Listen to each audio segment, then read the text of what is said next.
Becoming a millionaire does not come naturally to most people. So if you want to pay off your house by age 23 and run one of Australia's fastest growing businesses like I do, then you need to brainwash yourself with these 5 techniques that I discovered through my business journey. So technique number 1, I had to brainwash myself into feeling like I belong. So at the start of my business journey, I had just finished high school and was starting university whilst working full-time in the world of corporate finance. I was surrounded by a bunch of smart, influential, and wealthy people. And to be honest, I kind of felt insecure.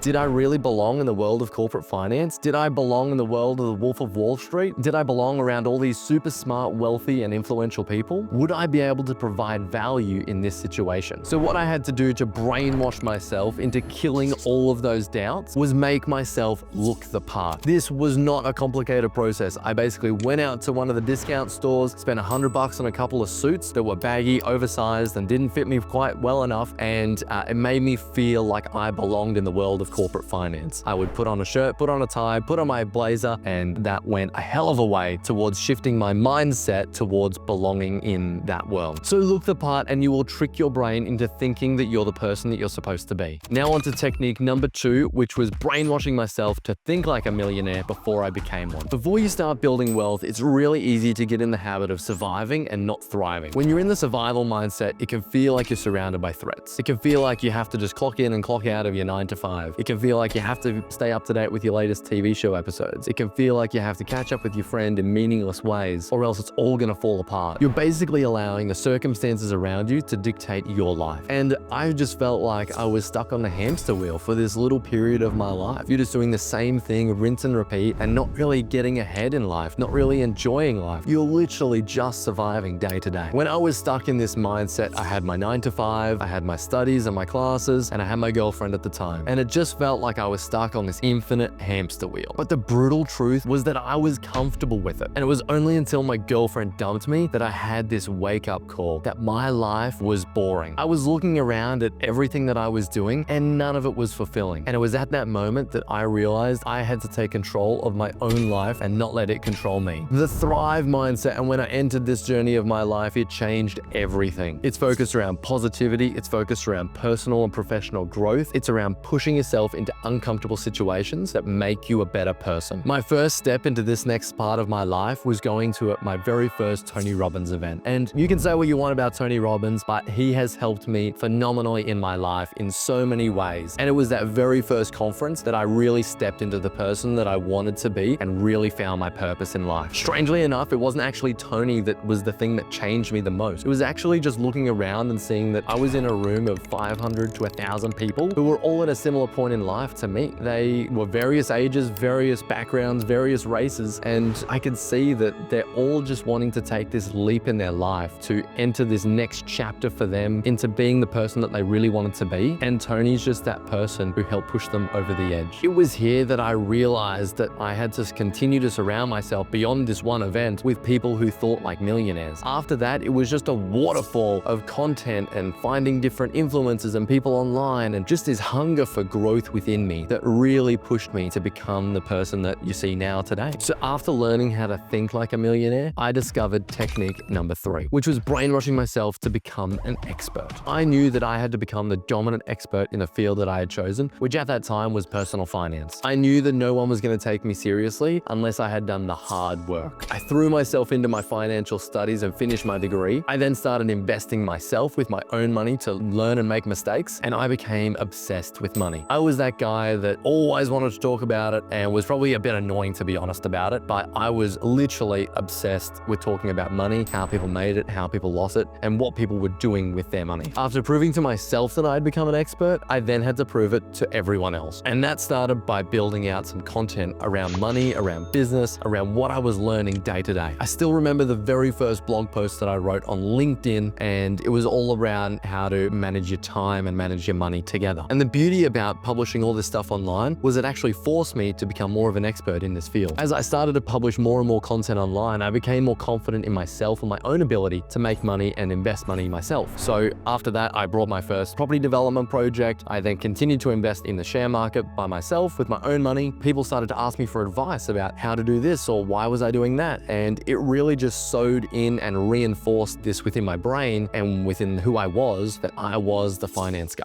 And now it's time for technique number 4, which was brainwashing myself to take more risks. I was very comfortable and had built a lot of momentum for myself in the finance world until my father presented me with this awesome once-in-a-lifetime offer. Dad had told me that he had sold the family business. Well, he nearly sold the family business. He was due to sign the contract the next day, but he sat down with me on the weekend beforehand and said, hey mate, I feel like I should offer you the opportunity first before this opportunity is gone forever. I had 24 hours to make my mind up, and I sat with it, and within a couple of minutes, I just said yes. And I just threw myself into this whirlwind of a ride. It was the ultimate call to say, you think you know what you're doing, you're telling people you know what you're doing. What sort of person would I have to become to take on this role and take on this business? It was going from an employee to a leadership role overnight. It was going from being the boss's son to being the boss. It was going from being the finance guy to the property guy. And also, this business wasn't getting handed to me. I had to take on a phenomenal amount of debt as a 21-year-old to make this thing work. This opportunity was unlike anything that I'd ever been presented with before. It was not only going to push me beyond my limits, but it was going to be really freaking hard. And that's exactly why I chose it. In that 24 hours, I had to eliminate every other option to leave the one that would force me to become a better person. And finally, technique number 5 was the ability to brainwash others. As I stepped into this role at Hot Property, I realized that there were certain people and skill sets that I needed around me to fulfill the deficits that I had personally. The first person was a companion to ride along with and deal with the hard stuff together with, which came in the form of my wife, Nicole. In the meantime, I actually ran this time management course one weekend with some clients that I sold tickets to because I thought I was a gun-ho at time management. And one of the people who attended that class actually said, hey, you know who you need to meet? You need to meet Nicole. She runs a gym in town. I then went to the gym. I then got sold a very expensive gym membership for basically making me sweat in a dusty old shed in Toowoomba. And from there, I just grew this relationship with this amazing woman who ultimately became my wife. It wasn't easy going trying to convince Nicole to ultimately become my wife. We worked at it for a long time. I was not just friend zoned, but I was client zoned, which is so much worse. It was a long 12 months of catching up and talking about business and talking about life and talking about finance and growing ourselves personally, professionally, and otherwise. And ultimately, after I wrote my book, The Dynamics of Change, she had this switch go in her mind. Hey, this guy's actually like interesting. And from there, we really grew quite close. We dated for 12 months. I proposed at the end of that 12 months. We got married 6 months later, and the rest is history. Part of the reason that I fell in love with Nicole was her ambition. It was her absolute drive and unrelenting commitment to be a better person. And it was someone that really channeled similar beliefs to what I was going through at that same point in time. The next person that I needed was someone who was a real people person, but also someone who was a financial genius, much smarter than me. Also someone who was similarly minded to me, and Greg is a financial genius. He helps us in so many ways across our various entities. Greg and I met each other at a couple of networking events when he was in finance world as an accountant and I was in finance world in personal finance. And we became friends, and our personal circles and our professional circles started to overlap more and more over time. I started to see the qualities in Greg that I really was hungry for in a business partner. I could see his heart for people. I could see his financial genius behind the scenes, and he just had this entrepreneurial interest and this entrepreneurial hunger that I saw in myself as well. So it was really well connected and really well aligned. So we sat down and basically said, hey, do you want to come into what was at that time mine and my dad's family business? His initial reaction was much more reserved than my 24-hour deal-making mindset. It was very cool, very calculated, as Greg is, and very level-headed. Fast forward to now, we couldn't do what we do without Greg. I'm so grateful for the expertise and the heart that he brings to our organization, and our leadership together is just so fun to do together. Bringing both Nicole and Greg into my life really taught me the lesson of the deficits that I held in my life that I didn't even really know about until they came along to fulfill those deficits. And when you bring people into your life that have the same mission, vision, values, becoming a millionaire just becomes automatic.